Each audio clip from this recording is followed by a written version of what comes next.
All right, everybody, this is Dr. Heather Carden and Dr. Ralph Carden. Say hello. Hello, Dr. Ralph. Now, we are coming to you live making some bone broth. We actually have run out of all of our bone broth we made from our turkey carcass. So we're going to get a pot going now. So what have you started with in here? We've started with beef bones. And you got these from where? Because I haven't seen those at the grocery store. I actually had to ask the butcher at the grocery store to give me beef bones. So this is what I've got. All right. I've got roughly 21 pounds of beef bones here.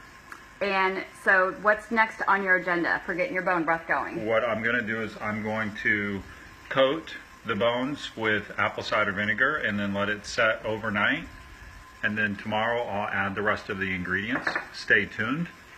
And then we'll show you how we mix it. Okay, what are the rest of the ingredients? Stay tuned. We will do that tomorrow. What are the rest of the ingredients? So are you going to cover this tonight with water and let it cook all night long, or just the apple cider vinegar? I'm just going to put the apple cider vinegar on it and let it set. It's not even going to cook tonight. The apple cider vinegar breaks down the bones so that when we go to cook it, the collagen and the nutrients that we're trying to extract from the bones will come out much easier. And when you cook that, what temperature are you going to cook it at? I'm going to use a roaster pot, and I'm going to do it at 325 for 24 to 48 hours. All right, if you guys have ever tried bone broth, give me a snowman down there. If you have your own recipe, please share it with us. So stay tuned. Dr. Ralph's not going to give us any tidbits here of what he's putting in there. So you're going to put, I'm just going to force you a little bit here. Hey, Michelle. Hey, Anthony. So you're going to put some basil or bay leaf? Bay leaf. Water, yes or no? Yes. Shallots, onions, yes or no? Both. Celery, yes or no?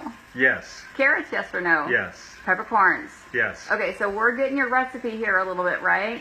A little bit. Okay, so just break it down for us so we don't have to guess. In case we can't get this live tomorrow, we forget. You're going to soak this all night. Look at these beautiful, beautiful beef bones. That's what they should look like. All that beautiful marrow in there is going to be cooked down. That's where actually the collagen comes from. All the nutrient comes from there. So if you are microwaving your food, you guys are definitely not getting the nutrients out there. So we actually just got these from the butcher. That's about 21 pounds of soup bones. We'll fill this up. I think this is a 3-crock panel. We'll put the apple cider vinegar on it tonight to let the apple cider vinegar or the acidity help break it all down. Then tomorrow we'll plug it in, fill it full of water up to the top at about 350 degrees, then start adding all of the goodies in there. So we will make sure we show you a picture afterwards. The mistake people make is they don't cook it high enough or long enough, and they don't let it get gelatinous enough. But the gelatin or the gelatin that you guys look for all come from that marrow. There's a good picture. All that good stuff right there being broken down. So if you are buying collagen in the powdered form, it somehow had to start here. So go ahead and dump all that apple cider vinegar on there. We are using Bragg's. It's an all-natural apple cider vinegar. If you guys make your own bone broth, let us know what you make. If you've ever made them out of chicken feet, my friend Holly has an amazing recipe using chicken feet. So we just finished up all the bone broth in our house from our turkey carcass. Mike says hello from Saskatchewan. Hey. Hey, Mike. Thanks for joining us. We've seen corner gas. Hopefully that makes it funny too. Hey, Heather, thanks for joining us. So this is really all we're going to do tonight. Let this sit overnight, and then we'll plug it in first thing in the morning, fill it full of water, put the other herbs in there to help break it down. Cook it for a good 70 to 96 hours at a pretty good temperature to break down all, again, the marrow, the collagen, the amino acids.